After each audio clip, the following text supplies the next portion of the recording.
the history of Riverside Reissues here in Japan. I think it's a kind of interesting to compare to the other jazz labels.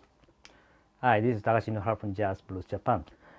So today, I just want to talk about the Riverside Reissues. The Riverside and also the Prestige basically, go along together. For instance, Riverside and the Prestige, the license of the Riverside and the Prestige were under the Victor Music Japan, starting from the late 70s up to the 90s. So they just came along together. But in the 70s, early 70s up to the, I think in the mid 70s, the Riverside license was not under the Victor Music Japan. So during that time, another company was reissuing the Riverside records. The company is called Nippon Gramophone, and later on the name was changed to Polydor Japan. And this is one of the samples of Polydor. This is Polydor, and they used the a kind of red and a black label, and the series is called the MW series. MW something. That's the serial that they used at that time. And this is Thelonious Monk and John Coltrane, one of the popular titles of Riverside, right?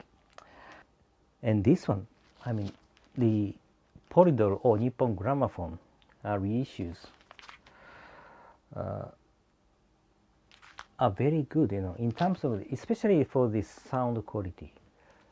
Yeah, sound quality is very solid, and also the, I don't know what kind of master tape that they used at that time, but most jazz collectors here in Japan, whenever they find this Polydor or Nippon Gramophone, Nippon Gramophone labels are much more valuable because of the scarcity and the rarity of those labels. But to me, in terms of the sound quality, there is no difference. I think they use the same master tape and the whatever. So what I want to say here is that the sound quality of this series, MW series, for the Polydor or Nippon Gramophone, very good, really very good. By the way, this title, Thelonious Monk and John Coltrane, is on our auction right now, premium auction. So you just check it out. Anyway, that's the 70s. Up to the, I think, the mid 70s, Riverside reissues were done by the Polydor or Nippon Gramophone. And later on, the license was transferred from the Polydor to Victor Music Japan. So Victor Music Japan started producing the Riverside reissues, and they used the same serial, SMJ, and later VIJ. The same with the Prestige. So this is one of the samples.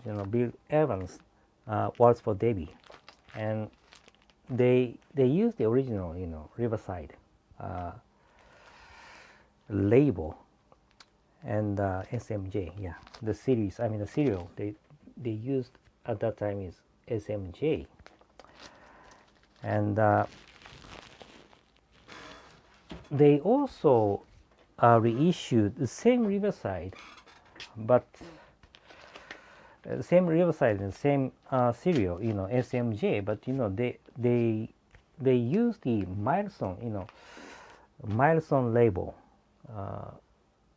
It's kind of funny, with the same Riverside Reissues, but they didn't use the Riverside label, but they used Milestone label.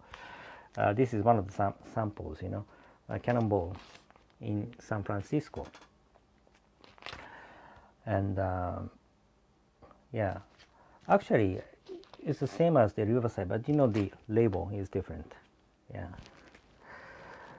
And the Victor Music Japan, they manufactured, reissued those Riverside labels up to the 90s.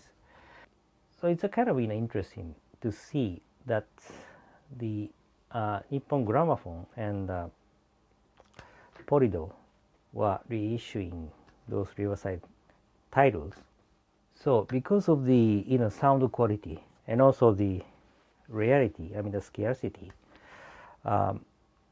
those Polydor or Nippon Gramophone Riverside reissues are kind of are hard to find and also valuable, yeah, for the collectors.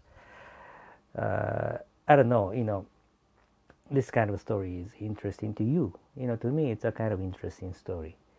And yeah, I just want to reiterate that the sound quality of MW series by the Polydor or Nippon Gramophone, good.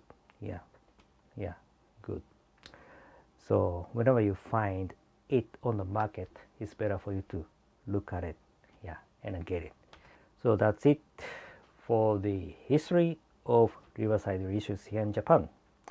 I hope you enjoyed it, and there is much more coming for the the history of reissues, jazz reissues here in Japan. I just keep praying and wishing you guys to be safe in this pandemic situation. Of course, the family members, friends, and the rest. Love and peace from Jazz Blues Japan. Thank you for watching and see you next time. Bye bye.